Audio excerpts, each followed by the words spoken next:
My name is Wright. I am the voice of reason. I speak for the Last Crusade. The Last Crusade are all who hold faith in the majesty of truth, the impartiality of reason, the objectivity of reality, the authority of virtue, the verity of beauty, the dignity of man, the equality of the law, the love of patriots, and we hold faith with Christ. The enemy is a scattered and incoherent coalition of groups that support, with various degrees of zeal and various degrees of knowing evil, certain scattered and incoherent ideas, or rather, talking points. These ideas are nihilism, relativism, solipsism, antinomianism, subjectivism, humanism, collectivism, socialism, and secularism. Let us define these terms each in his due time. Today, we discuss antinomianism. It is somewhat an awkward term. The term used by the enemy these days is diversity, or, when referring to a culture, multiculturalism. One of the main reasons, if not the main reason, that a crusade is needed, a holy war fought with the golden chivalry of knights and the iron faith of martyrs, is that negotiation with the enemy is impossible. Compromise is impossible. Not unlikely, not rare, not difficult, impossible. The nature of the enemy is defined by the enemy's worldview or philosophy, specifically his moral philosophy. The nature of that worldview absolutely requires that the enemy never negotiate with us in good faith, never seek mutual toleration, never recognize our views as being worthy of contemplation, honest inquiry, honest investigation, or honest refutation. It is crucial in their worldview that our worldview never ever be given a hearing. Never. Your humble writer who makes these observations for long years was reluctant to accept them, for nearly 3 decades of my adult life, in fact. I thought, as many a libertarian or objectivist might think, that society could in theory be founded on an unspoken compact to refrain from trespass into my neighbor's natural rights, provided only that he reciprocated, and he held my rights in equal respect. The force of law to be used only in proportional retaliation to avenge such trespasses. I thought, in my naivete, that both left and right could welcome this minimal bond of government. The hippies could keep their sexual perversions and psychedelic drugs, and in return, the hard hats could keep their wallets and guns and Bibles. Everybody wins!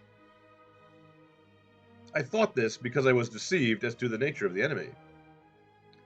The enemy professes his goals in terms of increasing liberty, of progress, of equality under the law, and argues that his worldview is to be no more than the logical continuation of the Western traditions of respect for the individual and compassion for the poor.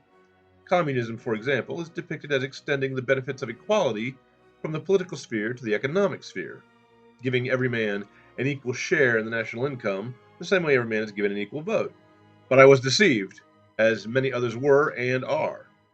Whether most, or some, or none of those who speak such professions of evil with their mouth also believe them in their hearts is a question for another day. What the enemy proposes is not liberty. Is anyone free under the regime of Stalin or under the regime of Sharia law? Nor does he propose equality.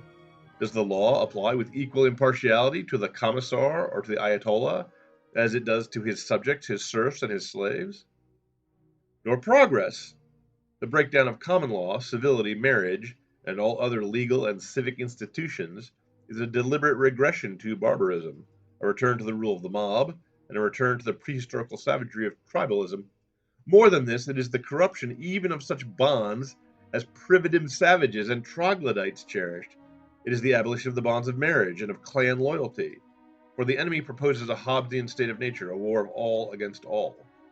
What the enemy proposes is antinomianism, the abolition of all law. Antinomianism is the stand that holds all moral and ethical questions to be matters of arbitrary private opinion and voluntary social consensus. Antinomianism holds that moral rules are man-made, for none exist objectively. Antinomianism holds that nothing is good nor evil, vicious nor virtuous, right or wrong, save that thinking makes it so. The antinomian holds that what are called moral standards are man-made rules, used by the ruling group to deceive the ruled group into obedience, that is, into oppression. In stark contrast to this is the traditional stance. The traditional stance holds that moral standards exist, that there is a difference between virtue and vice, and the difference is real, It is universal and is unmistakable to any human being with a properly formed conscience. In the enemy worldview, one deserves respect when and only when one agrees with them. There is no standard by which one can disagree and be respected, for in the enemy worldview, there is no value to persons other than their agreement. To grant respect to opponents, adversaries, and strangers requires a standard. It can be the standard of Christian charity, where you love your enemy, or English justice, where you grant even the guilty a right to a fair trial, or even a schoolboy standard of good sportsmanship, where you do not gloat when you win nor whine when you lose. But it is a standard that you and your foes are meant to share in common. But the enemy has nothing else aside from whining over imaginary losses and gloating over imaginary victories. They cannot imagine themselves to be martyrs oppressed by pigs or superhumans overcoming subhuman apes unless their enemies are seen as pigs and apes. It must be noted in passing that real outrages, such as poison gas attacks on civilians, never fluster their complacency, but invented or make-believe outrages, such as GOP cooperation with Russians to steal a presidential election, they manufacture without cease. The enemy cannot grant anyone outside their camp respect or a fair hearing or see them as fully human, because granting respect despite opposition requires adherence to a standard. It requires objectivity. And standards are the one thing the standard of denying all standards denies.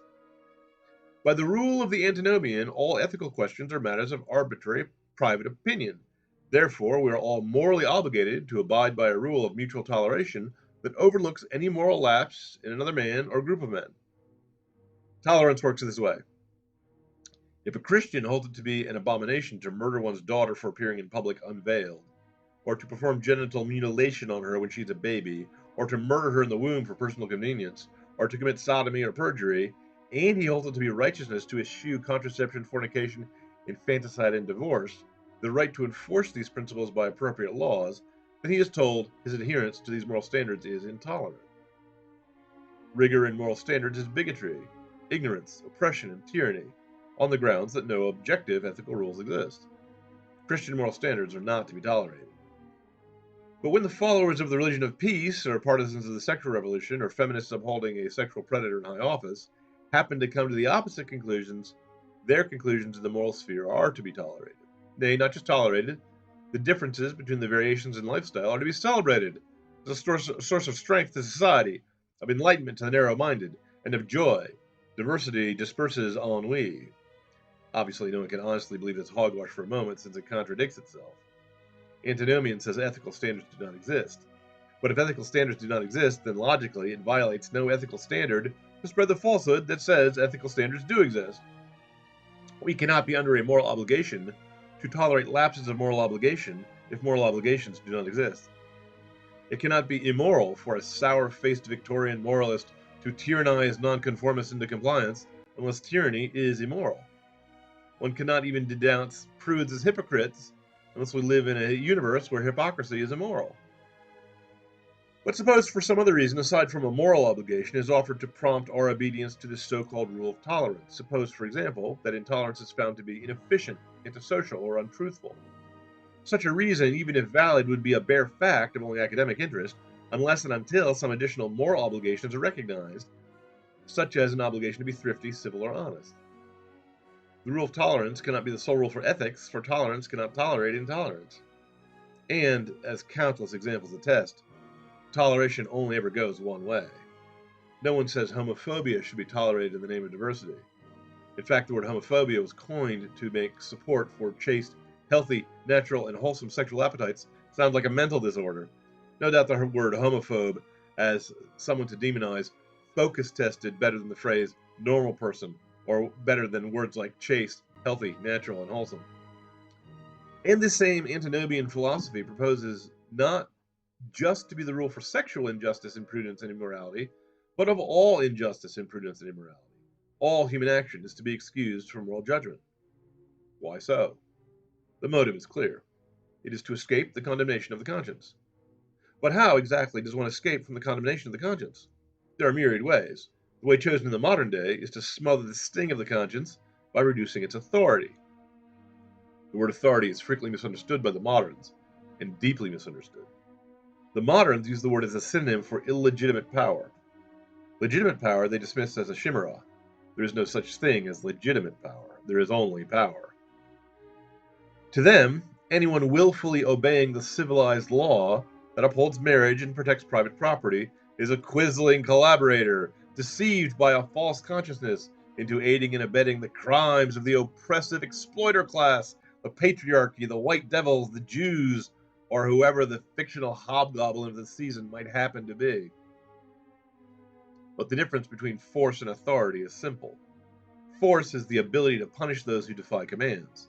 Authority is the legal or moral legitimacy of the command or the source of the command. An illustration may help. Imagine Sir Bedivere kneeling at the side of the mortally wounded King Arthur after his final battle.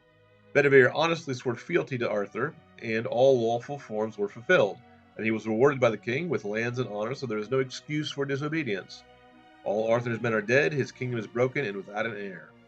Arthur has not even the strength to stand. He commands Bedivere to take a priceless treasure of the kingdom, his sword, and throw it into the deep part of a lake. The sword has both real and sentimental value, not to mention being a historical heirloom for future generations. Bedivere does not want to obey. Arthur does not explain, nor can Bedivere deduce, any sense in the command. Arthur lacks any power to punish disobedience. Indeed, if Arthur dies, or is carried off to Avalon, while Bedivere is running the errand, Arthur will never even be the wiser, if Bedivere disobeys. If, despite all this, Bedivere is obligated to obey Arthur, it is because the command is legitimate, and that the moral standard requiring obedience to legitimate commands finds no exception and no mitigation in the circumstances. Arthur has the authority, but lacks the power. A common case in civilized countries is where a sovereign has at hand the present power to enforce his commands in his jurisdiction. In that case, he has both power and authority. In Christian countries, there are, and always have been, limits on authority. The king's law cannot violate heaven's law. For example, a law forbidding a soldier to marry, or to require wives to testify against their husbands, or allow one man to own another, or to compel children to report disloyal fathers to the state, would have been and were disobeyed as illegitimate. The most common case in the modern day, as the tide of civilization decreases, is one where the powers that be give commands with no checks and balances to bridle them, without the consent of the governed, without any coronation or oath of office or other form of law to grant legitimacy. For example, the forced abortions in China, or the use of espionage by the ruling party in America to spy on members of the opposition party. In this case, the regime has power but lacks authority. From a moral point of view, such a regime is no different from a gang of robbers or a crew of pirates. Prudence, or perhaps cowardice, might advise one to obey, but only for so long as one cannot escape the reach of any retaliation. To repeat, the means chosen in the modern day to escape the conscience is to smother the sting of the conscience by reducing its authority. The authority of the conscience is reduced by appealing illogically to a secondary principle of the conscience that the conscience and nothing else upholds, namely, the principle that respect and toleration should be offered to one's fellow men. So the argument is made, no, strike that. The enemy does not make arguments, he levels accusations. The accusation is leveled that to have a conscience and obey it is intolerant of those who disobey, under the rubric that there is no conscience. What is called the conscience is merely a man-made consensus which a psychological malfunction or a sinister conspiracy misidentifies as the faculty for perceiving moral reality. Merely by abolishing the concept of legitimate authority and speaking only of force, the conscience, which commands neither policeman nor hangman to enforce its dictates, no longer has legitimate authority, because nothing does. Virtue is dethroned. Vice rules with a rod of iron. And it is an irony delicious to the enemy that vice is allowed to condemn virtue as a type of vice. There's a second benefit the enemy is granted when antinomianism commands the consensus. By abolishing the concept of legitimate authority and speaking only of force, the limits on the use of power are abolished. If no use of power is legitimate, then no use of power is illegitimate. We abolish the conscience, and in return we get a politically enforced code of thought, political correctness.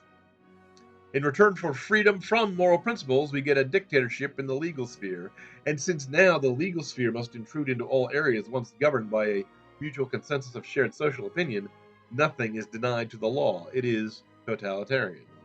Law is dethroned. Anarchy among those who hold power is unleashed upon the world. More deliciously ironic to the enemy is the fact that the anarchists, even as they make laws abridging free speech and press and association, do so in the name of using the law to strike down the alleged tyrannical oppression of the law, of customs and institutions, from motherhood to family life to private property, which make normal life in America normal. The dictatorship of toleration does not allow for the concept of legitimacy to exist, except perhaps as a synonym for the consensual. To the toleration despot, whatever is consensual is legitimate, including suicide, and no duty is legitimate after the consent is arbitrarily withdrawn, not even a lawfully and voluntarily married mother seeing to the health and well-being of a child in her womb. Since consent can be withdrawn at any time, for any reason or no reason, in effect, the dictatorship of toleration concludes that no violation of any ethical or moral rules merits punishment. To be sure, the despots do punish those who cross them, and severely, but not for violations of ethical and moral rules. The victims, whether innocent or guilty, are punished as warning signs to enforce conformity, and for no other reason. Only that what appearance matters to the enemy, only the show trial, never the real trial. Contemplate, if you will, the difference between the trials of Kyle Rittenhouse and O.J. Simpson for details, or examine the legal arguments behind the last 3 impeachment proceedings initiated against President Donald J. Trump.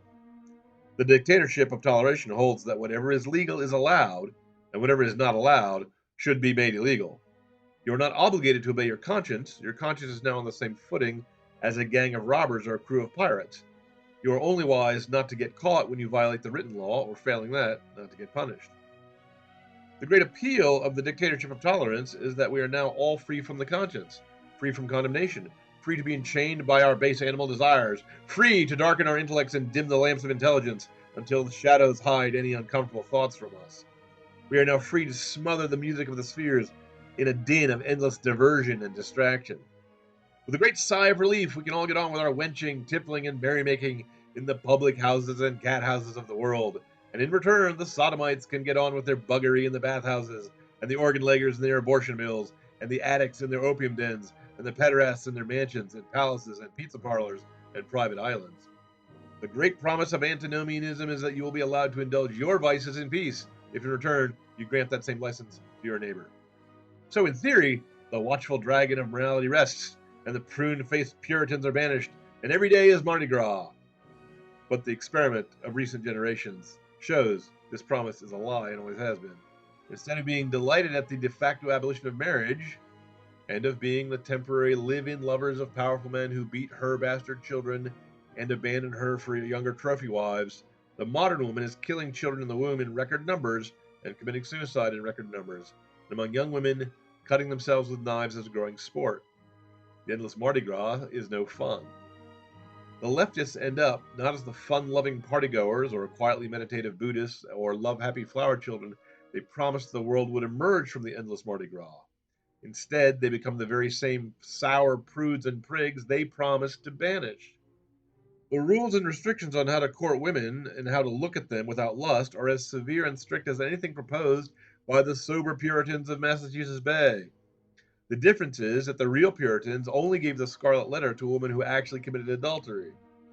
The modern sisters of the Puritans grant that letter to anyone who does not ask repeating consent every 10 minutes during foreplay, nor does marriage grant consent. The modern sisters of the Puritans paint the scarlet letter on every conservative, male and female, who lives within the bonds of marriage, which they call the rape culture. The Puritans of old only chided idle speech, blasphemous speech, impertinent speech. The new Puritans retroactively outlaw words as thick as snowflakes in a snowstorm, leaving only loyal followers trudging in the snowbanks of unspoken, self-contradictory rules and strictures, blinded and lost. You could obey the old Puritans, and if you did, your life would be thrifty, sober, and productive. You cannot obey the new Puritans. We live in a world where the stage play vagina monologues can be legitimately cast out of favor due to microaggression against non-female women. We live in a world of Jabberwocky, a looking-glass world where all is backward, a funhouse mirror world where all is malproportioned. Such is the world where authority of virtue is robbed of its authority. Instead of the endless Mardi Gras we were promised, we have been given an endless Lent. Because, for them, the cold March winds and drenching rains will never stop, and there's no forgiveness and no Eastertide.